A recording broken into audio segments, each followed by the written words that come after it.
السلام عليكم الاخوان، مرحبا بكم في هذا الفيديو هذا.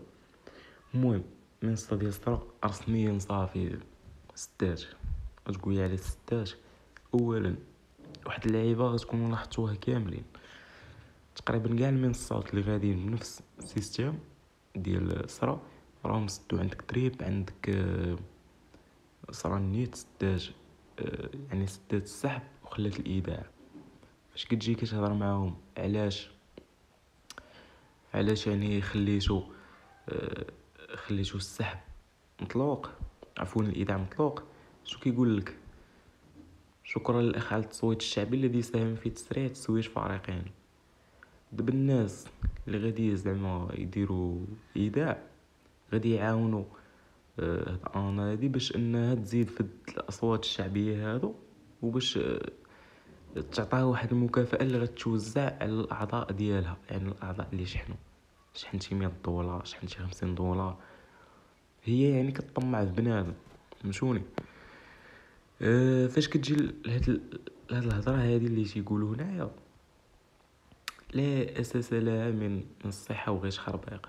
باش خيل معايا انك غادي تدخل براس مال ديال $100 وغادي تربح $1000، كميه محدوده، شراء غير محدود للشخص الواحد. حتى انا في هاد الكميه حاطينهم واحد الكميه هنايا، تيقول لك غادي تدخل $100 وتخرج $1000 في 5 ايام.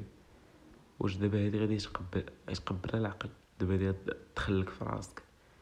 راه لا، راه شي هضره ولاش كتقال في هاد الجروب هذا راه ديال الضحك. هانتوما بنادم على اساس زعما راه تيشحان، وهاد لي زادمين تا هما ما نعرفش واكلين، تا هما كيشحنوا ولا ما عرفتش مدورين بيناتهم. هانتوما يعني شلات خربيقه، هانتوما كلشي زعما راه تيشحن باش يقيدوا بنادم. غدا يا اما يدير واحد البلان. الا ما سداتش غدا غادي يقول لك تم تسويه الارباح لعام 2000. هانتوما هذا هو شحن زعما تم تسويه الارباح لعام 2024. وباش يتفتحوا لك المهام خاصك تحط $100. يعني باش يطلعوا لك هاد المهام اللي كاينين هنايا خاصك $100 ولا $200 ولا يعني ضريبه ولا داكشي. فيه شلاش خربيق. شوف دابا شحال ديال بنادم تيشحن دابا. هادي يمكن ماشي ادمين غالبا. تشوف تعبدوا هذا. هانتوما بنادم دابا بنادم ماشي ادمين وكيشحن. واش دابا هادو ماشي راه خصهم الرشق بالحجاره؟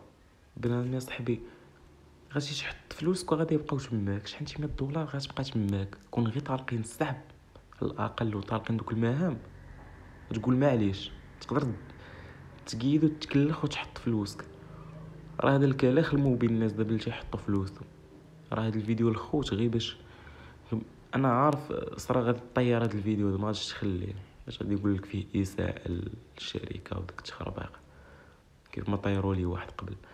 ولكن بنادم الخوت يخدم بالعقل شويه. راه ما يمكنش نتايا تحط فلوسك ويبقاو تماك وما غاديش تخرجهم. راه لا يعقل صح. المهم الاخوان، غدا ان شاء الله غادي نعاود نحط لكم فيديو فيه المستجدات. وغالبا كيف ما قلت لكم يا اما غادي يسدوا من غدا غادي يغبر هذا الجروب هذا وغادي يغبر السيت وكل شيء، يا اما غادي يقولوا لكم يعني خاصك تحط واحد $100 الى اخره. هذا الفيديو هذا يعني ماشي هو اساءه للمنصه ديال صراحه، ولا بقدر ما انه غير باش نحضركم. يعني هذا فيديو تحذيري، بنادم ما يحطش فلوسو تا لغدا ان شاء الله. نشوفوا الا سحبنا ولا تمت العمليه بنجاح ان شاء الله، ديك الساعه بنادم يعاود يشحن. ولكن ما يطمعش مثلا دخل $1000 غادي يقول والله المنصه مشات مزيان والى اخره. اجي نحطوا حسب محاجه الاخوان تقطع لي الفيديو. كيف ما قلت لكم بنادم دابا غادي يحط واحد $1000 في البدايه وغادي يشوف المنصه يعني حبسات السحب ولا شاداتو، غادي يكون المنصة مزيان، يعني غادي تطول واحد على الاقل واحد العام زايد. فمن الاحسن الخوت بعدوا المنصة، راه والو ترجع دابا فلوسك ما تعاودش تدخل تشوف لك شي منصة اخرى، ولا يعني يكون الريسك تاني طايح شويه. ونصيحه في هذا الاخر ديال العام، حاولوا انكم ما تدخلوا حتى شي منصه حتى 2024 ان شاء الله، عاد نشوفوا شي منصات اخرين تاني. اما دابا في الاخر ديال العام فوتوا عليكم المنصات. ودي غير نصيحه للخوت وبنادم، يعني راه في الاخر تيتحمل المسؤوليه ديالو، كل واحد عارف شنو كيدير. تحياتي ليكم. النمره ديال الواتساب هي هذه، حاولوا انكم تسكانيو ولا بغيتوا شي سؤال ولا بغيتوا شي منصه ولا شي حاجه، ومرحبا بالجميع.